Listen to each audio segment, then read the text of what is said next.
Hello, this is Christina Barton. You're watching Black Tea News.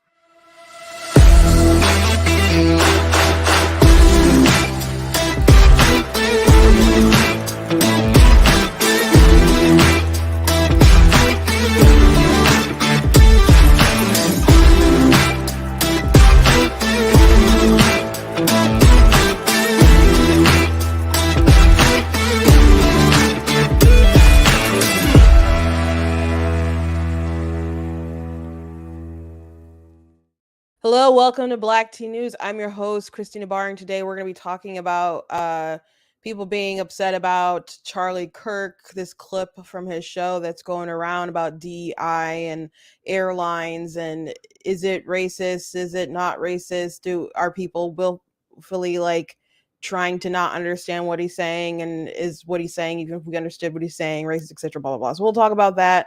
Also, Trump won in New Hampshire. No shock there. Nikki Haley is not dropping out, but I don't know if she will or she won't, because I wouldn't want to lose in my home state, and it looks like that's going to happen. But she might have other reasons for staying in or whatnot. But I don't see a path for her. But and we'll talk about that as well. Also, I saw this video last night. It made me I was so baffled and I guess angry about it. It was a video about the race swapping in the TV show Percy Jackson, and this girl explained why she thought was a good explanation to why they race swap, but her explanation came off really racist to me, and so I showed it to my sister, and it was late, and so she's like, "Why'd you show me this before I had to go to sleep?" Because I wanted her raw reaction to see how she responded to it compared to how I responded to it, and it's got a ton of views and likes and stuff, and people are like, "Oh, it's a good explanation." So I think you guys will be a little taken aback when you hear it. As well. Also, big story, Kari Lake released some audio of her being allegedly bribed to drop out of the Arizona, I guess, Senate race, or just to calm down or back away or whatever for a while. And so that was blowing up everywhere. So today, she had a recorded conversation with the chairman, Jeff DeWitt, and he has decided to leave and as in resign. So this is all very interesting, and his statement was interesting. So I'll play the clip that at least that I saw of the recording. Now I think that Kari Lake knows that she's obviously recording and he's not being recorded, so you can say that maybe she's trying to set him up in a way, or lead him to a place to say some stuff. I don't know. You guys can judge for yourselves after I play the audio, and then I will read his statement, and then we'll talk about it. But for people who might be shocked out there, I don't know how many people are shocked, but I can say there are people behind the scenes that absolutely are willing to pay people to drop out of the race, hold their phone, and be like, wait a couple years or support this candidate, or we'll give you some kind of side job. It happens quite often. It happens. I would imagine it happens at just about every level of politics. I would imagine that it happens in just about every state. I can tell you that it's happened in my state. And so I'm not surprised to hear the recording or whatever. And I can tell you, if you've been with me for a while, my sister ran for chair of the Michigan Republican Party. We didn't get bribes. We just got threatened. We just got threats. So in other cases, people do bribes in other cases. I could name some examples, but and a lot of interesting stuff going on. So anyway, before we jump into it, I want to encourage you guys to go to blacktnews.com, check out different content on my website, articles, videos, etc. If you like what I do here, please consider leaving a donation at blacktnews.com/donate, because it does cost to stream and run my website, all that stuff. So you guys can support I ask that you do, if you can. I know times are tough, but if you can support, thank you very much. We do have different merch that you guys can check out and support, in that sort of way. You guys can also check out different books that I have available at, if you go to black tea, well, it's not on blacktnews.com, but I do have a link that'll take you to my book website, or you can just search my name, Christina Elbar, on Amazon if you're interested in any of my books. I write children's chapter books, contemporary fantasy, historical romance, paranormal, and nonfiction. And one of my nonfiction books is, of course, God is Blatantly Against Abortion, which you can also get on Barnes and Noble, but you can get on Amazon or Barnes and Noble, and you guys can get it paperback or ebook. And I suggested you guys check it out. It was a really big labor of love that's really, really needed today, to change hearts and minds on this issue. And we're not gonna get anywhere unless we can change hearts and minds on the issue and see that it's a um, we got to have a lot of philosophical debates and ethical debates, moral debates, um and so on. And that's where people are like, oh, it's a moral issue. I don't think that we should define laws around moral issues. Of course we define laws around moral issues, because we don't think murder should be permissible because we find that to be immoral, because you're robbing, because it's immoral to rob someone of their life, and they had a right to that. They had a right to not be killed. They have a right to not be violently aggressed upon. And we acknowledge that right, and we affirm that right with our laws. So they're like moral duties, right?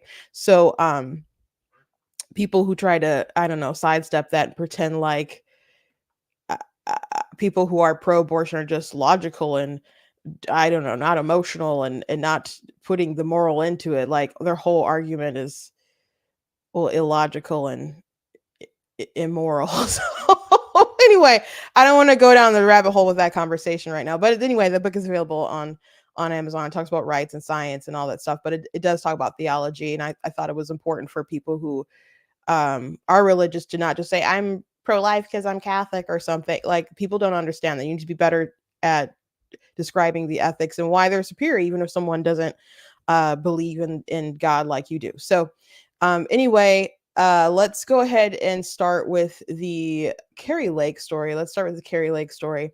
So people were tweeting this out last night, and so I'm going to go ahead and play this. I think there's a 10-minute clip, but the 5-minute one was the one that I saw. So I'm going to go ahead and play that with you guys. So again, Kari Lake, she ran for governor of Arizona, lost to Katie Hobbs. Most people will say, not most people, well, at least maybe a good chunk of people, Republicans and people in Arizona, will say that Kari Lake was robbed of that victory and shady stuff happened, etc. Which Kari Lake went to go challenge stuff in the courts. Kari Lake came on hot in the scene, and I loved how she like dismantles the press and other stuff like that.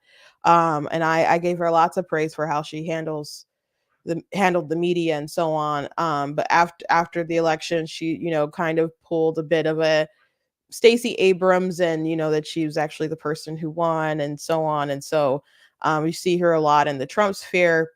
She's someone who's a recent convert to being a Republican. She did support Obama and I think Kerry and other folks like that. So she's a new convert and immediately, kind of shot to the I want the top spot.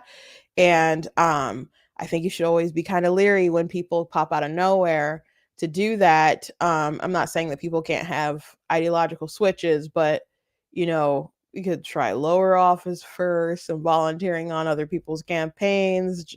Lots of generous, I don't know, donating if you can, before you're like, I want to be the person that you all get behind. So I think that should be a hard ask, but obviously many Republicans like what she was saying, and she ended up as the top nominee. Now, Kari Lake has said some stuff within like the MAGA sphere that I haven't been too crazy about. Like, I thought some of the stuff that she said about DeSantis while trying to be in defense of Trump were just blatantly dishonest.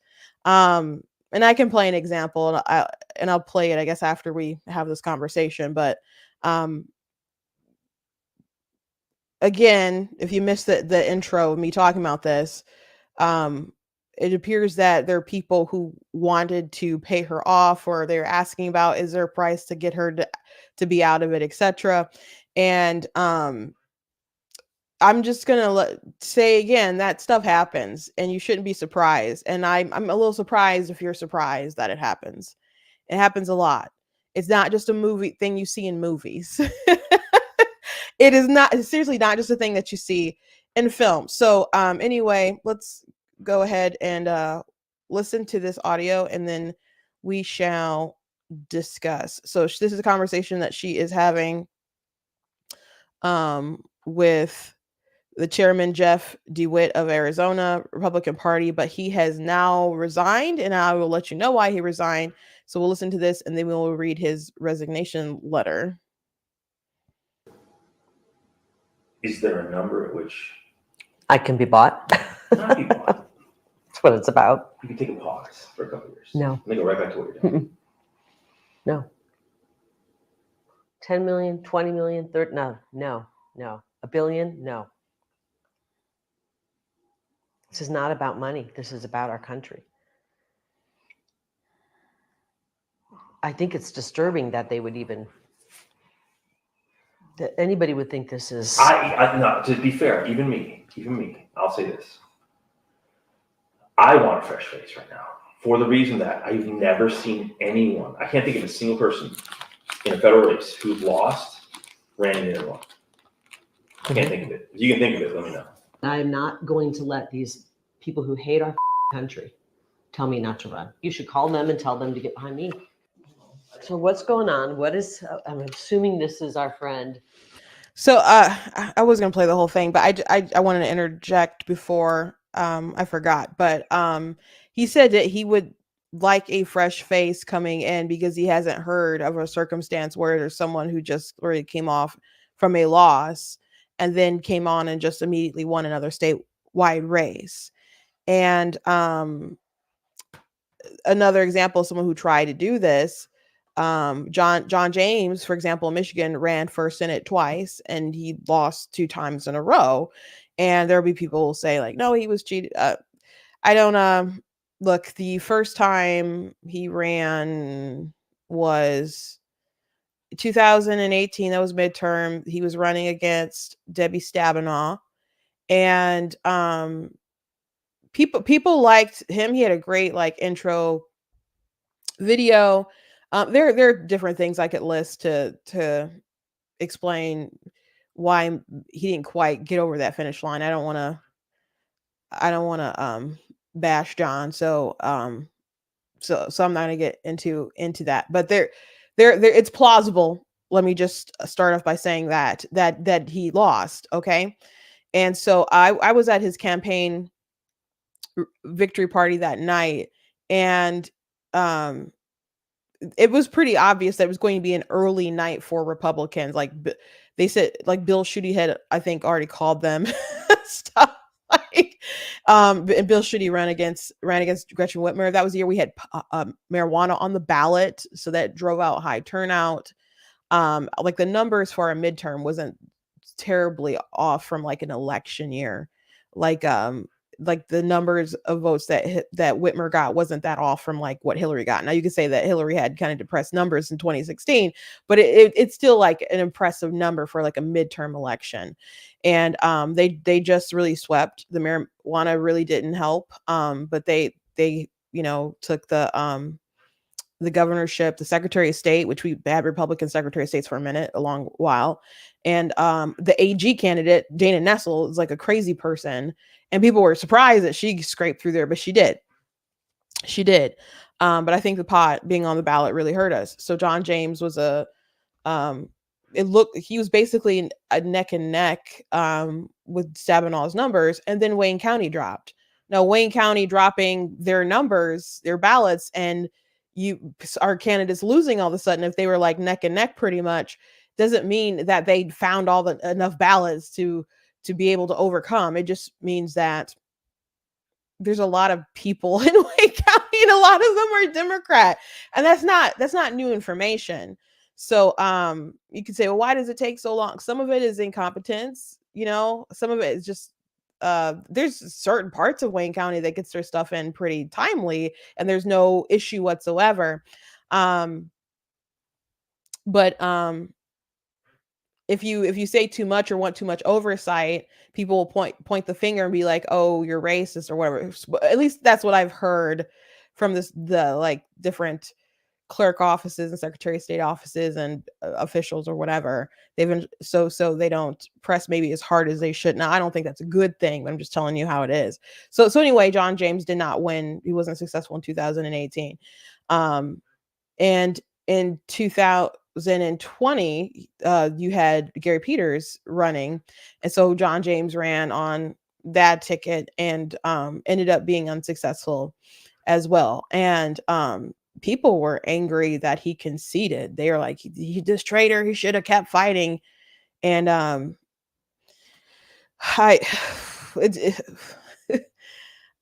it's interesting that we're just at the place where you can't even like concede a race without your base being TO'd at you. There's still people to this day who will not support John James because he conceded that he lost to Gary Peters. But anyway, he decided to just go a different tactic as opposed to running for another statewide race or something, to focus on a congressional district. And he did win, and it wasn't by the numbers that he probably should have won. And sometimes you do have to run multiple races, but that's a big gamble when you lose a statewide race and then you want to go for it again. So it didn't work out for John James. It didn't work out for Beto O'Rourke because he tried to run for Senate, and that didn't work out too well. Ted Cruz was successful in that race. And then he decided he was going to run for president and said the most wildest things. And then it didn't work out too well for him. And so then he decided that he was going to run for governor, and it didn't work out too well for him there either. So hopefully Texas is betoed out, and they're over him.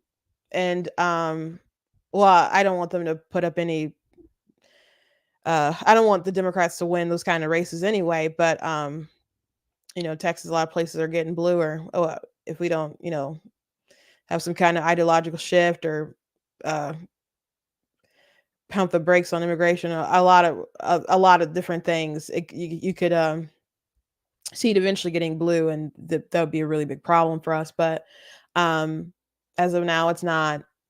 And they ran someone who repeatedly lost. Abrams lost. And ran again.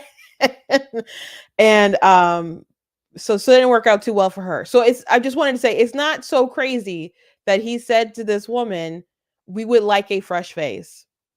We would like a fresh face," because it's unusual to have some kind of victory after you just had a loss like that. And of course, she doesn't accept that she lost, but the reality is that she's not the one signing bills and with the veto power. She's not the one acting as the governor, so I don't think he said anything crazy there, but she said, "No, you should tell all the people to get behind me. I'm a good candidate." And besides her ability to speak very well, I don't know where you get that from, because she doesn't have the background and she doesn't have any wins under her belt.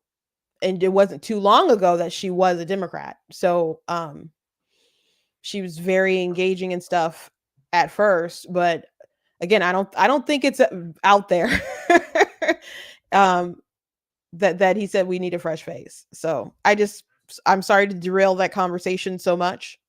But I did want to get those thoughts out there. This is back east. There are very powerful people that want to keep you out. I know they do. But they're willing to put their money where their mouth is in a big way.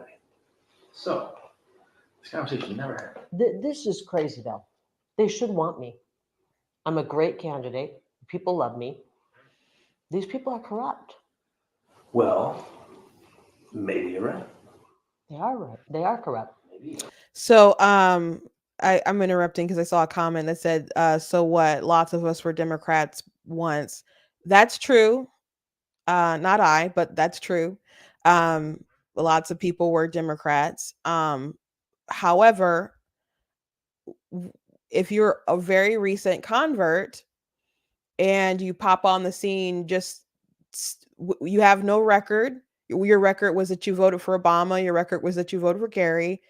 You didn't help other Republicans in any kind of significant way, and you automatically want to be elevated to the top spot and want everyone else to get around behind you. And the reason why so many people want to get behind you is because you're echoing a lot of sentiments that Trump voters want to hear, and you're riding Trump's coattails and stuff. There's always a possibility that people are telling you what you want to hear. So there's a lot of style, but is there a lot of substance? And I'm saying this at the risk of ticking people off.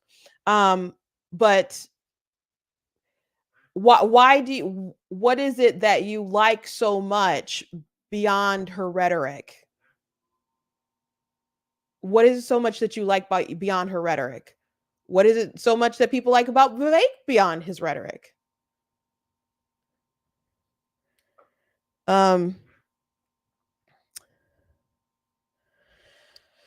So her saying that she's such a great candidate, there's other people who are probably better, and as he said, a fresh face. But if you really love her because she came on the scene talking about the election was rigged and stuff, she's playing to a very emotional thing. Like the person who was a Secretary of State, full disclosure, she was a good friend of mine in Michigan.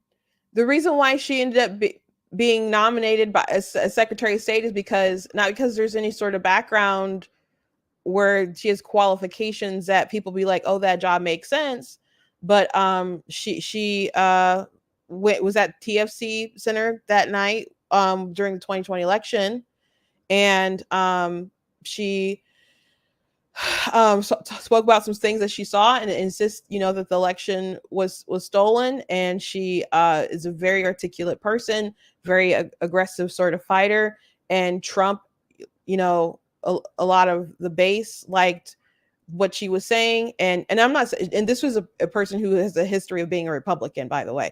But Trump was like, that's my girl, and Trump elevator. And basically, because the base was on board with that, there nobody else with maybe some background that would have been really good candidates really bothered because they couldn't win that convention fight. So I'm just saying that there's some key words that people can say that will get the interest of particular voters, and they'll be like, that's my person. But that doesn't mean that there's enough behind, like, the scenes or something, or on that resume, that's going to make other people who confident that they'll be able to do the job, or confident in the people who are like moderates or who are independents, who you do need some of their votes to be able to make a win, especially in a state like Michigan. And Arizona is a swing state as well. So I'm not trying to say that her Kari Lake, that her conversion is illegitimate. I'm just saying that it should be, I think, a hard ask for someone who just came over to and be like, okay, they're our person. And if people are like, well, what about Trump? Trump has been he's given to Democrats, he's voted, I guess, for Democrats, but a lot of things that Trump has been saying, has been saying for years and years and years and years. And you see some kind of consistency there. And he has given and supported and uplifted Republican. The first Lincoln Day I went to was right after Romney, or during that time. And so, and Trump wasn't involved in stuff then too. So she's just kind of out of the blue. So I'm not saying that that you can't ever trust someone who is a former Democrat. But I just don't buy I'm the best candidate, or I'm such a great candidate, everyone needs to get behind me. I just don't. Beyond her, she's very articulate, incredible at communicating. But she's also dishonest sometimes. And we can get to that later. I mean, some of the stuff she said about DeSantis and COVID and other stuff, like just blatantly said some things that weren't true. She trashed Abbott for sending the illegals, the migrants on the buses and stuff. And I don't even know why you'd say something about that. You know. Anyway, let's keep listening. This never happened. Don't go. You never go. I'll get myself in trouble. This, if you say no, which is fine, it's your choice. Don't tell people. They're gonna try to have me murdered. Not either. Today's world, man. If that stuff that came out last week is right about the cartel stuff, I mean, they say the cartel's operating in 50 states right now. Like all 50, you know? So what's going on? Who is it? What? Forget the who. Let me just tell you the what. I just say there are people calling around saying, gosh, no, they can't repeat this. Never repeat this. If you say no, don't, because I got offered to buy out. Don't use it. Because then we lose our ability to get things done in the future. Here's my problem. Rather than just say, let's work with her. She's a great candidate. Because they don't own me. And it pisses me off. Yeah, I said it's about ownership. It's about control. I don't know it's about control. It's about being on the team. I guess that's, you know what I mean? They want to be on the team. They want you to be on their team. But just team. You know? But if they're pushing a globalist agenda, I can't do that. So what do they want? What do they want me to do? You want to stay out for 2 years. But I'll tell you what I can offer you. But I said you can do whatever you want. It's talking head, isn't it? So the ask of me was, it's kind of funny. So the ask I got today from back east was, is there any companies out there or something that could just put her on the payroll and give her to keep her out? And I said, well, what do you want to do? Like, whatever we need to do. This is about defeating Trump. And I think that's a bad thing for our country. DeSantis is not America first. This is about the final death blow to Trump. And I don't think that's good for our country. And you know I love Trump. I love Trump. It's not good for our country, Jeff. It's not. But at the same time, I'm not even sure Trump can win. I don't know if he can win. I think what it really comes down to for a lot of people, it's not really about like control or agenda. It's just about the ability to raise money to win. You know, if you really want to know, all of politics boils down to money. I think. And even on their end, like what makes them the most money? I know all these consultants don't want their payday to end, and I don't want to make a deal with these kind of people. This is a hill worth dying on. I'm not. If they're going to steal the election to make me and our movement go away, I'm not letting them do that. I owe it to the people of Arizona to carry their torch and their voice. Or you don't go away, but you pause. This is the battles right now, Jeff. And you fill your coffers. No, the battle is right now. The battle is right now, and we don't have time to pause on this battlefield. You're not. You can't scratch their back. It's not afraid of it. Yeah. You don't have anything to offer them, and they're sitting around people that have something to offer them. You know what I mean? It's just it's a back scratching club. That's all DC is. It's a big back scratching club. You're in no position to scratch anybody's back, and you've already made it known that if you get there, you're not going to scratch anybody's back. I don't scratch people's back. You know, I've been on the outs with a lot of people for a long time because I don't scratch backs. You know, where are we in 2 years if they steal the election again? Listen to what you're saying. Why don't we do something about it so that we the people can pick our? What can we do?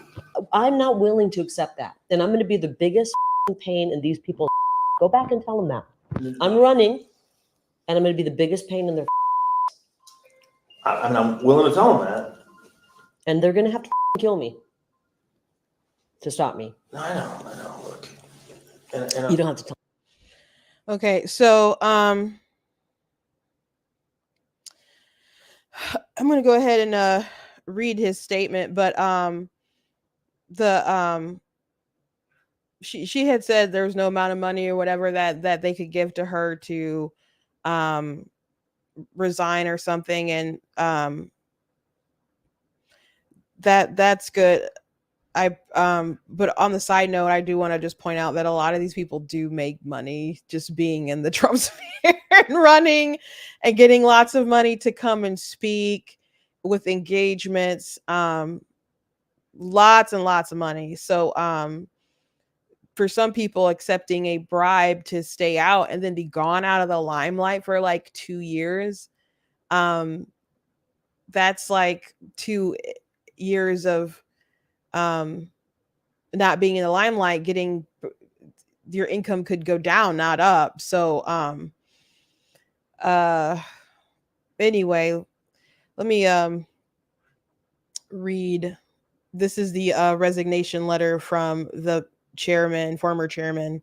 In light of the recent revelation that Kari Lake has released a selectively edited audio recording of a private conversation, I must clearly address this deceptive tactic.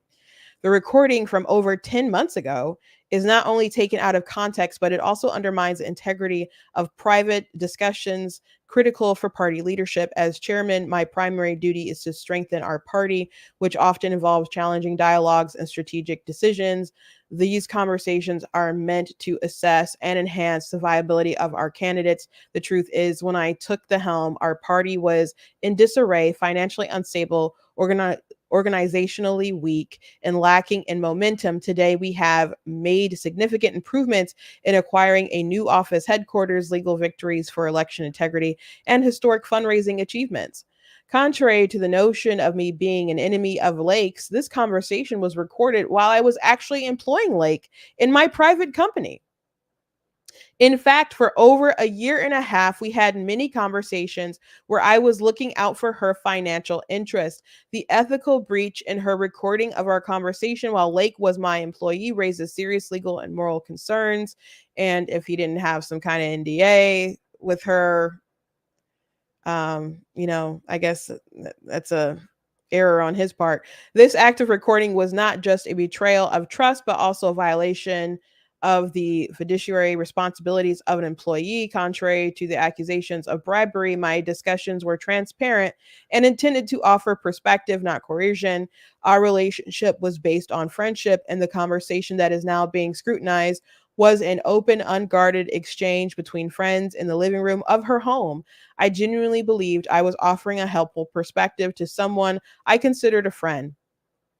Lake has a massive megaphone that I cannot compete with. I am just a business and financial guy that got recruited into this unpaid role that demands the amount of time of roughly two full-time jobs, nights, weekends, holidays, and more are all work days. They don't pay their chairs. Michigan, you get a nice fee for being a chair. My motivation for accepting this position was that I wanted to contribute positively, with the primary focus being the betterment of Arizona and our nation through the election of competent individuals. While there is much more that I could express, I must refrain from defending myself as it could potentially undermine this objective. Since our conversation where I advised Lake to postpone her campaign and aim for the governor's position in 2 years, she has been on a mission to destroy me. It was a suggestion made in good faith, believing it could benefit both her future prospects and the party's overall strategy. The release of our conversation by Lake confirms a disturbing tendency to exploit private interactions for personal gain and increases concerns about her habit of secretly recording personal and private conversations. This is obviously a concern given how much interaction she has with high-profile people, including President Trump. I question how effective a United States senator can be when they cannot be trusted to engage in private and confidential conversations. That's kind of a fair point. I said things I regret, but I realized when hearing Lake's recording that I was set up. I believe she orchestrated this entire situation to have control over the state party, and it is obvious from the recording that she crafted her performance responses with the knowledge that she was recording it, intending to use this recording later to portray herself as a hero in her own story. This morning, I was determined to fight for my position. However, a few hours ago, I received an ultimatum from Lake's team: resign today or face the release of a new, more damaging recording. I am truly unsure of its contents, but considering our numerous past open conversations as friends, I've decided not to take the risk.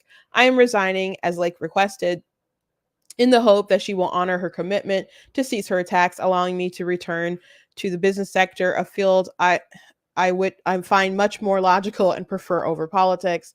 I am a proud supporter of President Trump, having worked diligently as the COO and CFO of his 2016 campaign, served in his administration for 2 years, and returned as the COO of the 2020 campaign. Like many Republicans, I am eager to see him return to the White House, bringing back low inflation, a secure border, and economic growth. President Trump is not only a successful businessman, but also a passionate patriot. We have both faced the challenge of dealing with unauthorized recordings, a situation no one should endure. While I have occasionally critiqued some of his endorsements, my administration for his character has never faltered.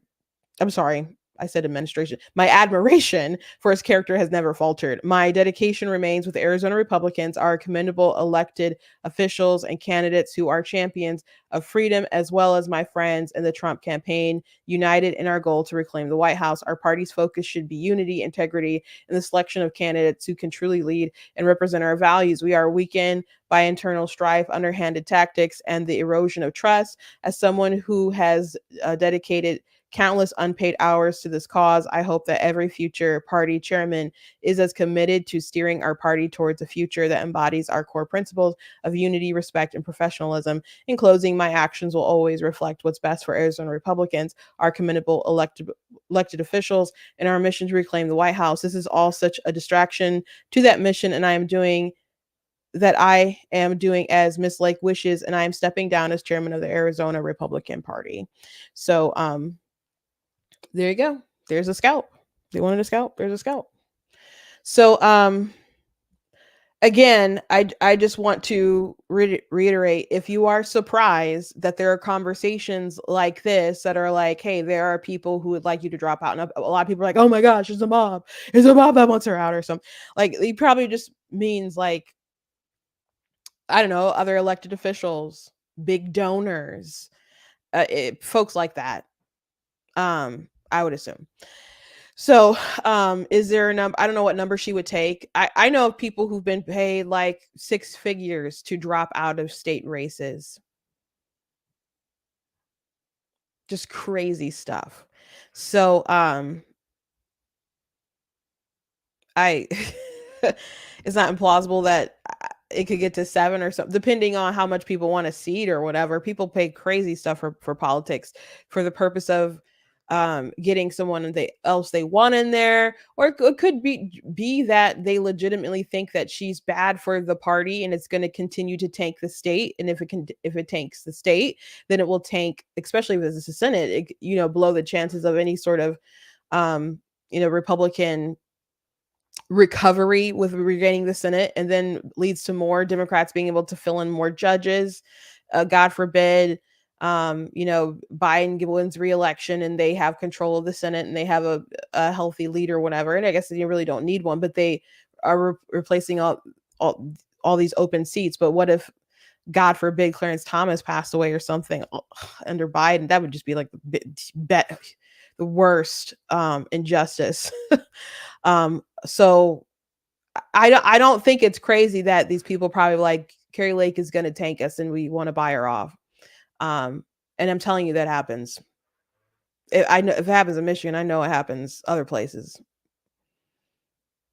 Lots of big money. So it's probably some big donors that she might be aware of, that he's aware of, that are probably like, yeah, is there a number, or is there some way that you can convince her to make her stop for a little bit so we can have someone else run in that position, and we can get her some kind of job, or we can,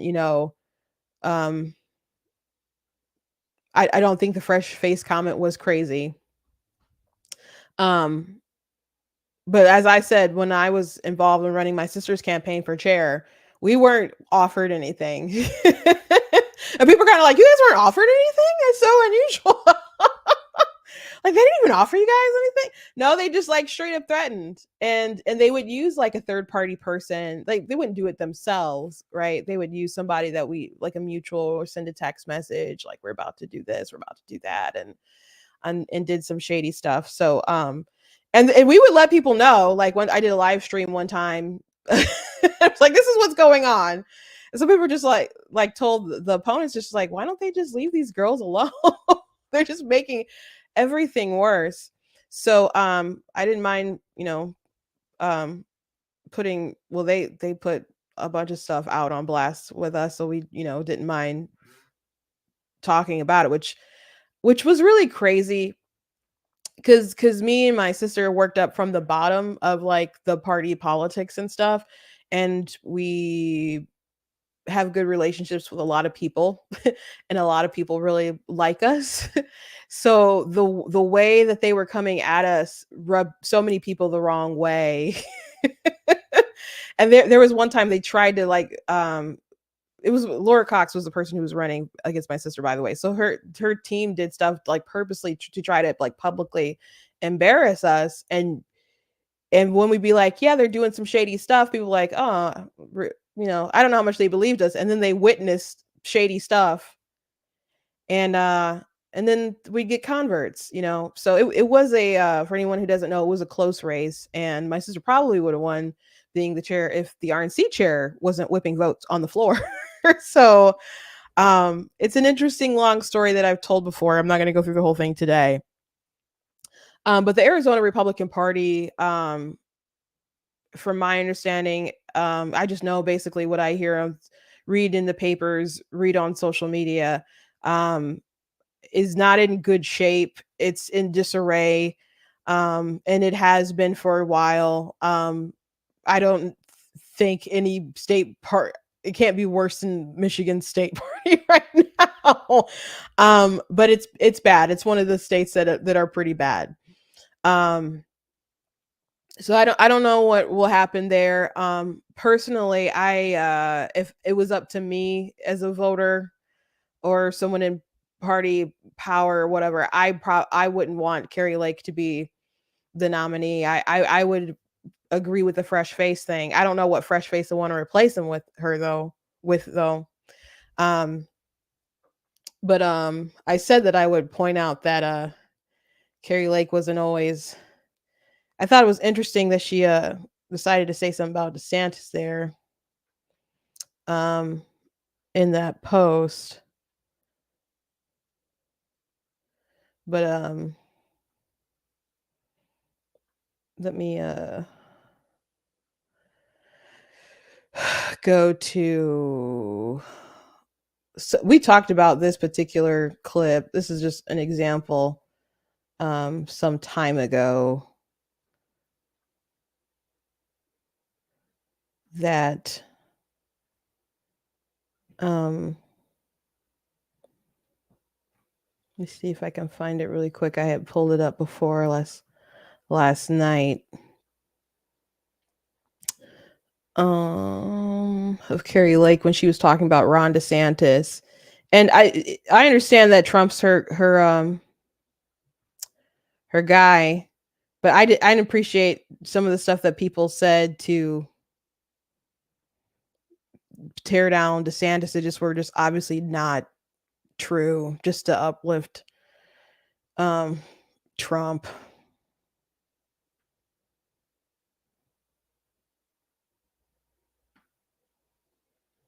Look, hold on, I lost it. Sorry.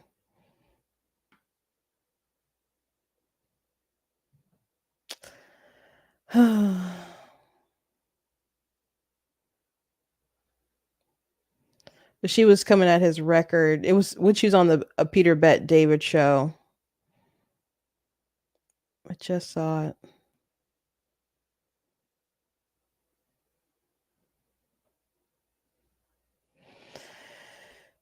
So you guys can let me know what you think about the whole Kari Lake situation. Again, like if you're surprised, don't be surprised. Like I saw George Alexopoulos retweeting and talking about the story. He's like, this is why I can't join the Republican Party, even though I might agree with some of their stuff, because in good conscience I just can't. Because and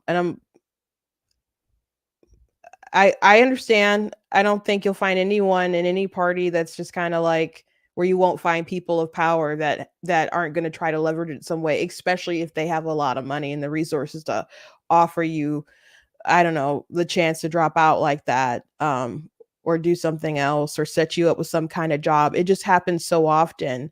And I'm sorry if that like I don't know, makes you want to not be a part of politics or whatever anymore, but it's just the truth. It's just the truth.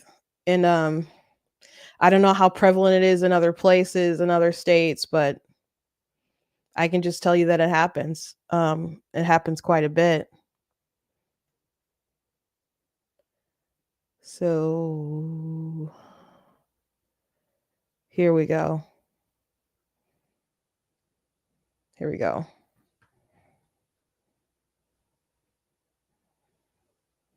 And the cost of living has gone up a lot here in Florida. I mean, I think it's great. Don't get me wrong. Florida's fantastic, but I don't think that's because Ron DeSantis is governor. I think Florida's a great place to live. And I think it's actually become harder to live in Florida. As a guy that's a fan of both DeSantis and Trump policies, I can comfortably say DeSantis is the reason why we're here with the policies and the lifestyle of Florida. Don't we love Florida's breakers. great. We love Florida. We love coming down here and doing what we do here. But he had a lot of the good policies that even the NBA felt safe here. Sports leagues felt safe here. Even AOC partied here. I mean, That's even right. the left would come here to party. Yeah. The policies are effective policy. So she had said more than that. This is the snippet, but Kari Lake in the past, she liked being compared to DeSantis, that liked being complimented by him, like uplifted him as a great governor and other kind of stuff like that. And when it was a primary, it was like, oh well, her and Trump and people like within his sphere, the narrative was like, well, Florida just kind of runs itself. It has good weather. It has beaches, and who wouldn't want to be down in Florida? It just kind of creates a great environment all on its own, and pretending like he didn't get reelected by like 19 points, or that they basically decimated the Democrat Party in Florida, and it's not so much a swing state now that you have to be so concerned about. And it's a great testament that he got so far with his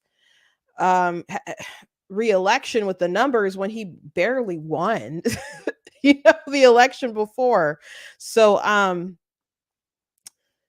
she was there was other clips from that podcast. I have to go back and look at it and stuff, but this whole idea, like, yeah, Florida, and Trump even went as far to say that Cuomo was handled COVID better than DeSantis. And so I don't mind people saying what true things in the primary, but if the problem with like that sort of narrative, which I'm sure Trump just said because DeSantis was his enemy at that point and felt that he could say whatever he wanted. But if you are going to make the case that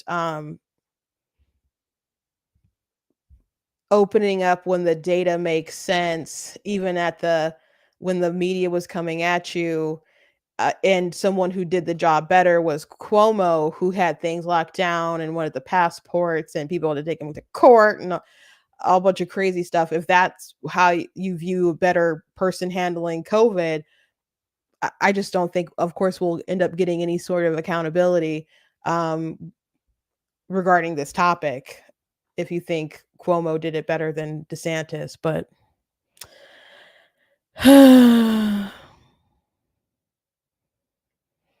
anyway, let's move on.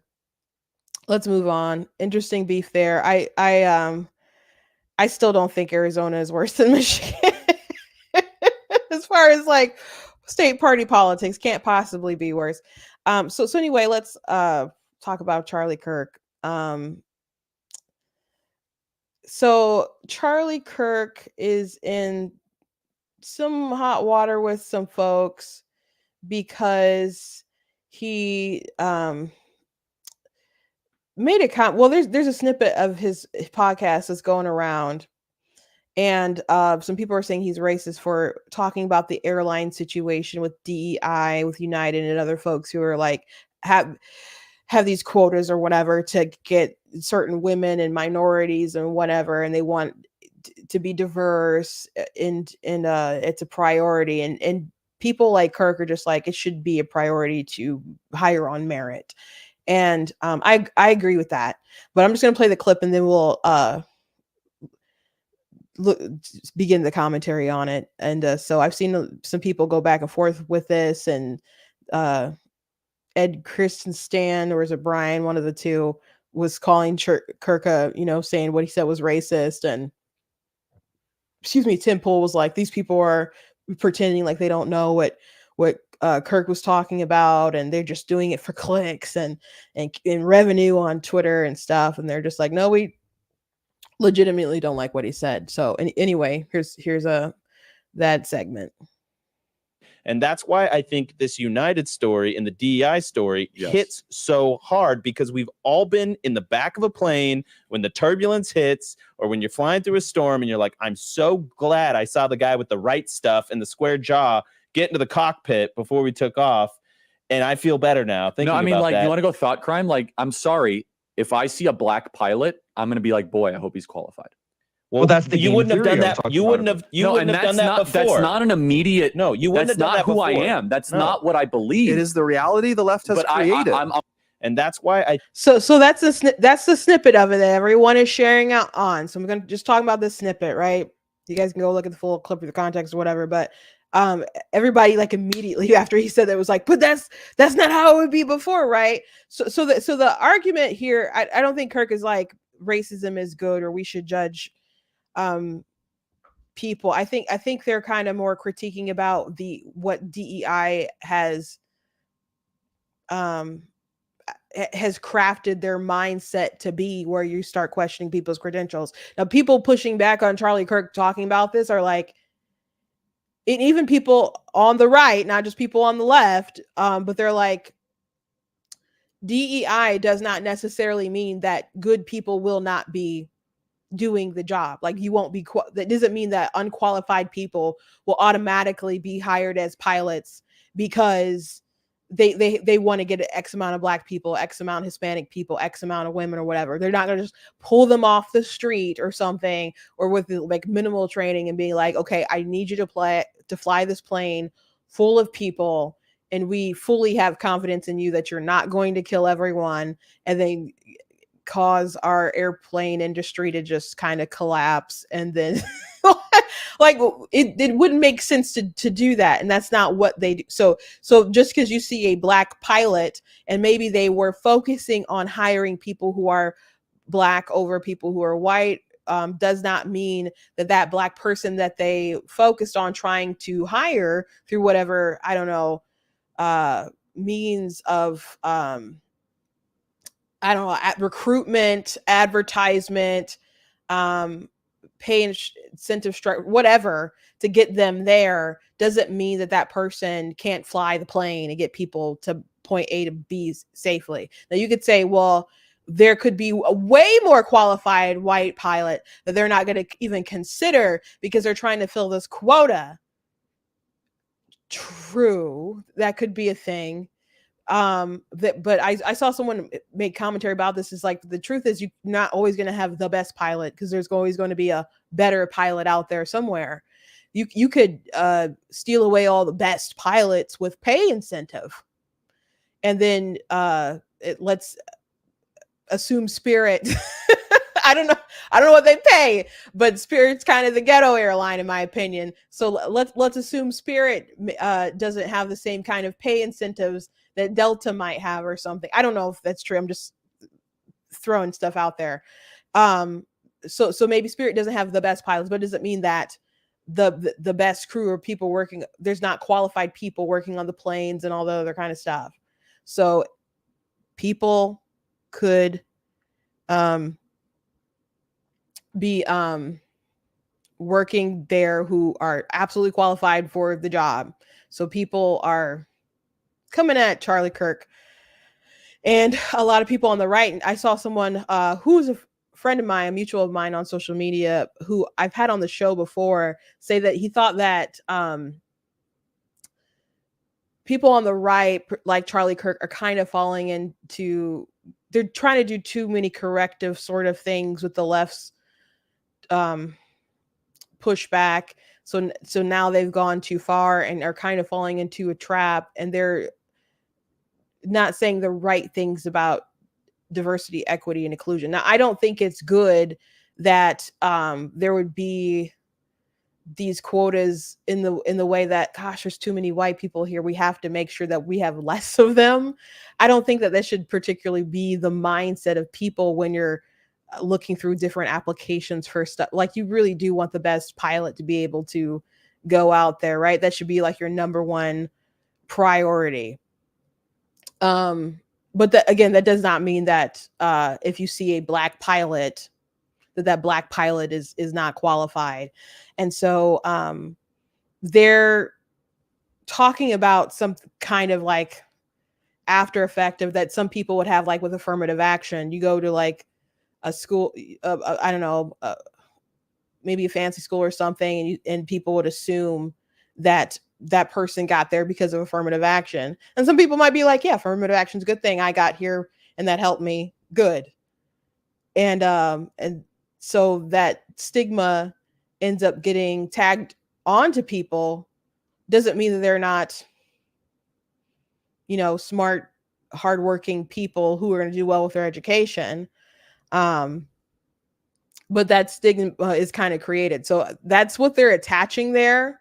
But I don't think it's fair, especially at this point, to just have that assumption now that you'd be in an airplane and be like, I hope I'm not going to die today because that person flying the plane is black. This is some commentary that is a little wild to me, and that he's I'm sure not surprised that he's getting pushback, and which, by the way, Kirk just defended it. So he just said he told the truth. Let me see if I can find his tweet really quick about it. But some people are saying, like, no, if you see a black pilot, you should know that they're actually the best one there, because black people have to overcome all this stuff to get to where they are.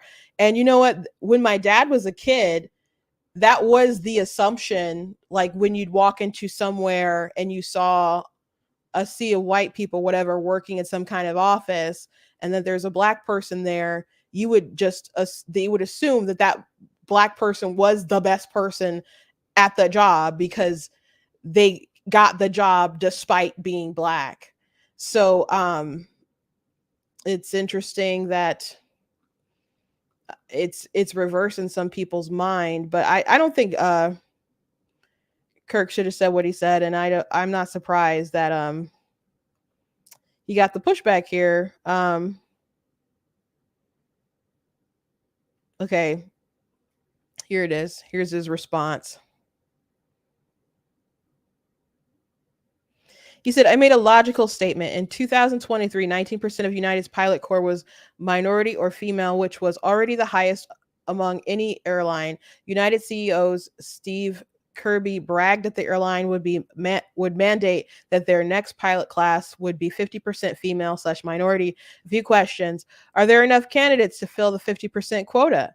Why are 81% of United's pilots white men currently? Is it because they happen to be the best pilots? Should we just assume it's because woke United is secretly super racist? Or is it possible white men simply tend to be more interested in flying than other groups? I think it's probably, it could be the case that that's a group of people who probably like to fly. Maybe more. If white men land the plane safely, what's the problem?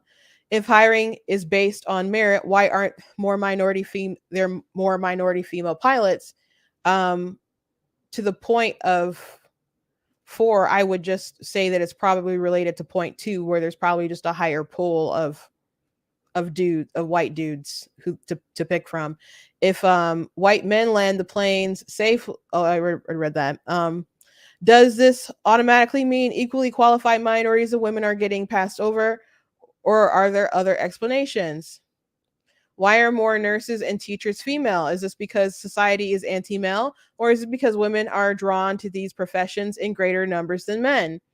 Every analysis we have of similar quota-based affirmative action programs result in lowering the standards in order to meet these goals. For example, Harvard lowered admission standards 20 to 30% for blacks versus their Asian and white counterparts. Will United lower the criteria for new pilot hires to meet their goals like Harvard did? Can United guarantee equal safety outcomes if it meets this quota? We have been a victim of our own success. Praise God, in the last 25 years, we haven't had a major airliner crash. That is rare. Airplane crashes happen frequently in other parts of the world. We assume landing and flying planes is brainless work. Anyone can do it. It's not. It's high stakes, difficult, and intense work. Of course, there are qualified black and female pilots. When you socially engineer racial quotas that far outstrip current demographics in a given field, especially one where the lives of passengers are on the line, it is fair to question whether someone receives a job because they're the best or because they're politically expedient. Screaming racism doesn't make the plane land safely. It was Ed, by the way, Ed, who said Kirk was racist here. So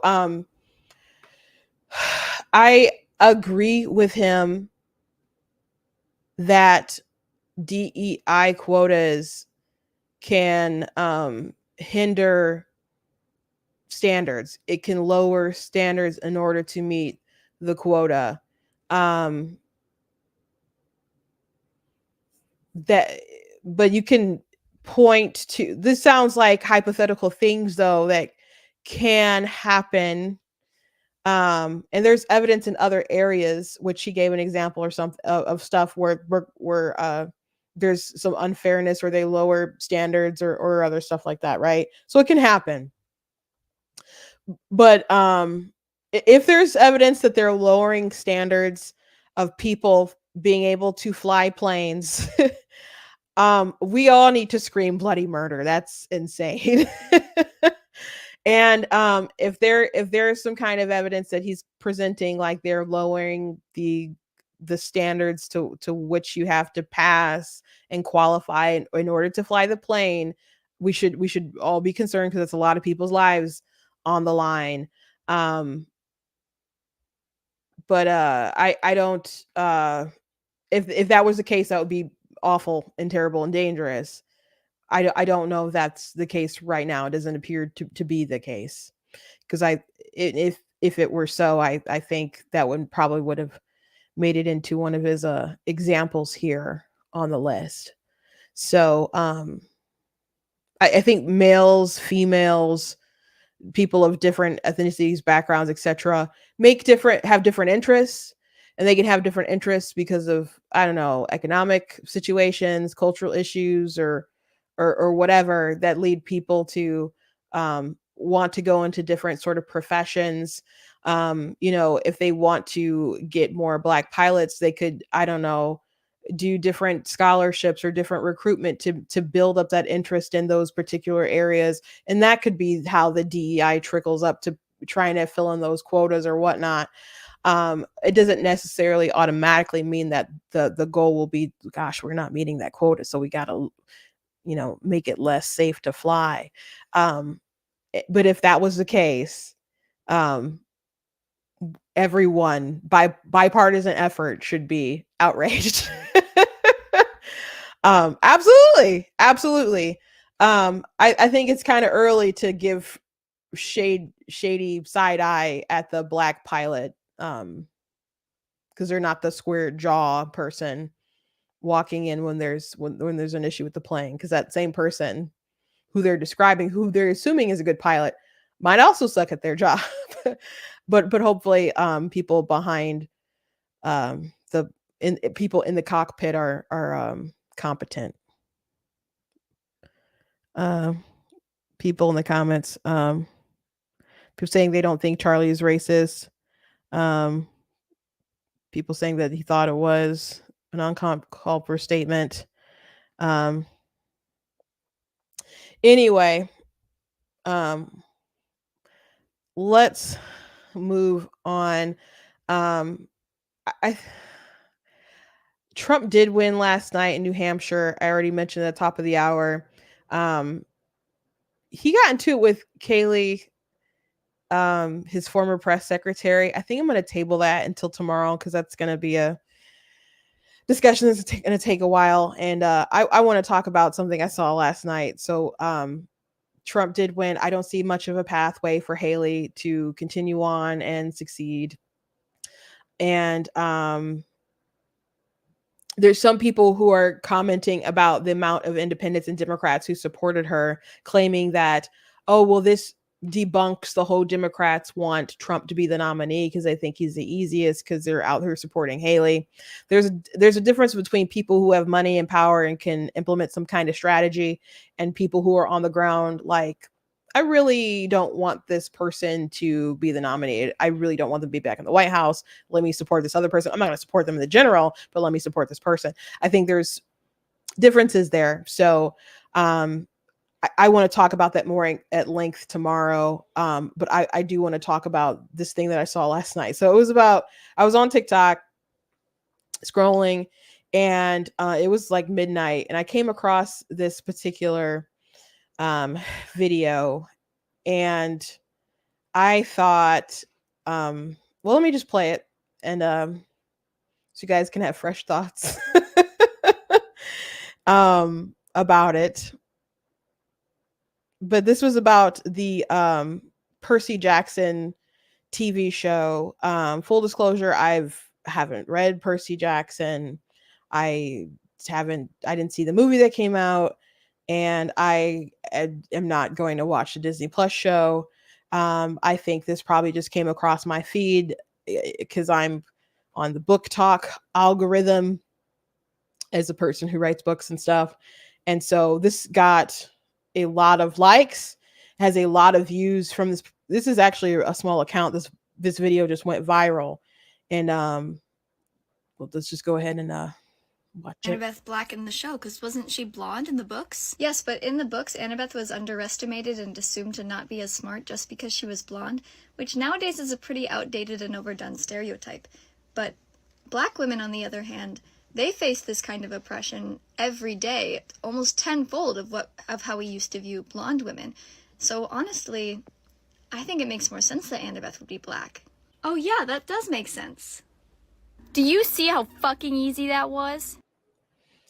So, she says it's a conversation she had with her dad, and always so nice when these people want to go on social media and make their parents look like crap. My initial reaction with that video is that she's racist. How is that much different than the conversation that and people being upset about what Charlie Kirk just said about assuming with the pilots and stuff, and she's agreeing that mentality kind of exists or whatever, but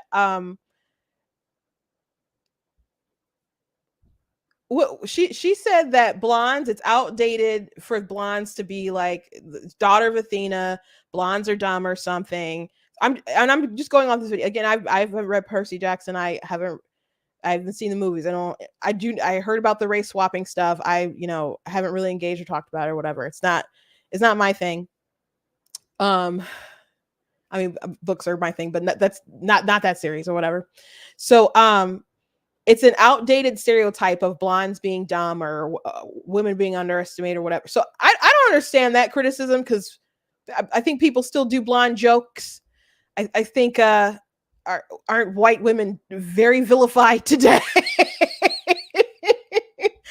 So I don't understand. I don't think that's a good explanation as to why they needed to not have this character be white and blonde. But so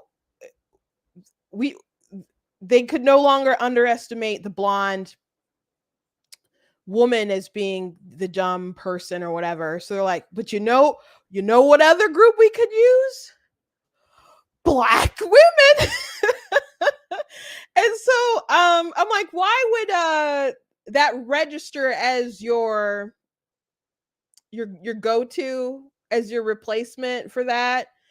So I I went to my sister and I was like, I want to show you this. And she's like, what? I'm like, I just want to show you this, and I want you to get, I would just want to get your reaction to it. And so she started watching it, and I was watching her eyes when it got to a particular part, and she was just like, why did you show me this? Why did you show me this before I had to go to sleep? And so she was heated about it, and she's just like, I've never been underestimated for people assuming that because I'm Black, I'm not smart. And that hasn't been my history, my story at all. Black women are killing it with the entrepreneur game. They're doing well in education. And I just don't know why you'd have that sudden, like, oh, we have to, dumb blondes aren't a thing, let's use the Black women.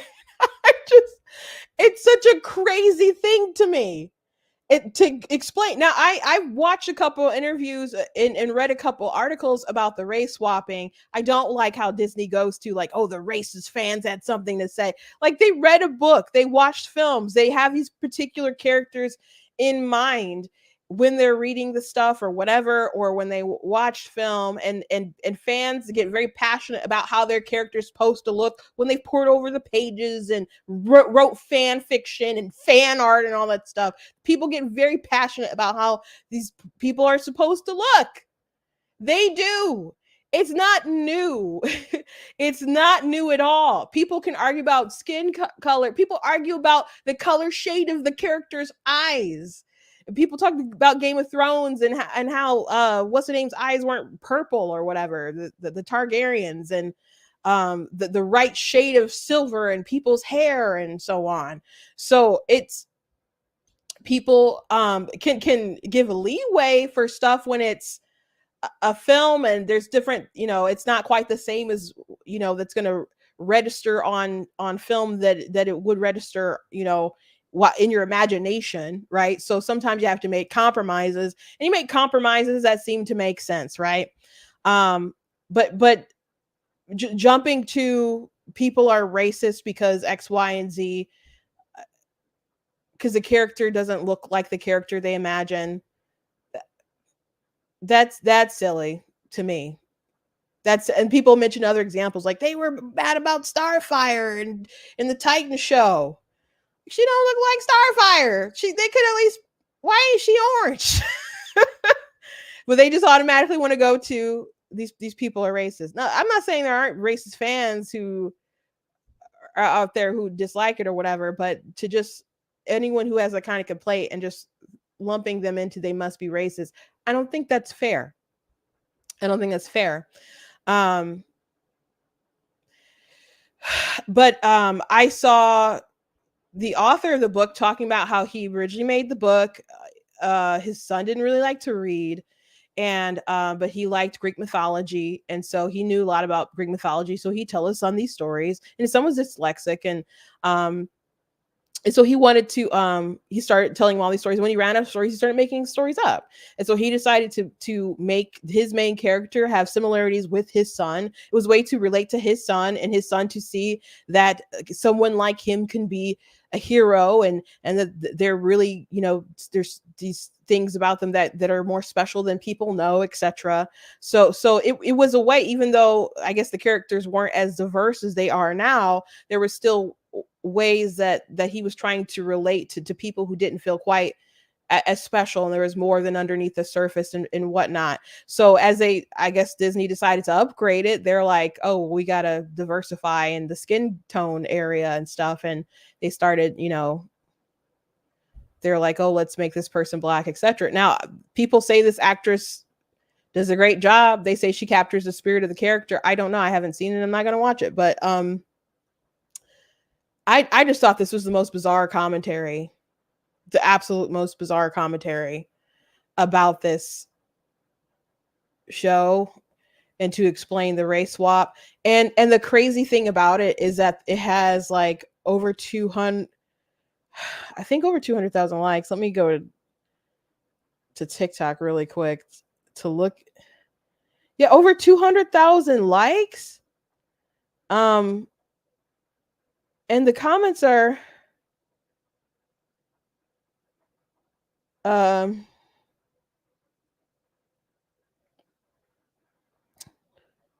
saw someone say they never heard that stereotype of Black women. But a lot of these people are like, oh, I never thought about that. Oh, and they just feel so enlightened from that video. And I just immediately was like, man, I thought it was racist.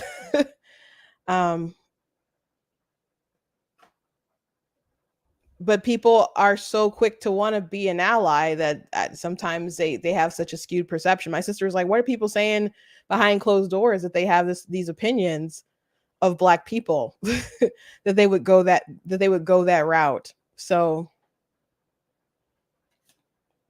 do better. Anyway, thank you guys for joining me today. I hope you guys enjoyed the show. Please go to blacktnews.com, check out different content on my website, different articles, different videos, etc. If you like what I do here, please consider a donation on the site if you can, or if you're watching this back later on Facebook or YouTube, you guys can send stars on Facebook, or you guys can send like super thanks and stuff. Check out different merch that we have online. We got some pro-life stuff. We got some cool stuff like the Constitution is a Glorious Liberty document, Frederick Douglass shirt here. That's really awesome. And other stuff as well. So check that out if you're interested in any of the stuff that I write. It is if you go to Black Tea News and go to the merchandise pages, the link will take you to my book website, or you guys can just search out my name. I'll see you guys tomorrow. Have a good, safe night, and we'll resume with the commentary.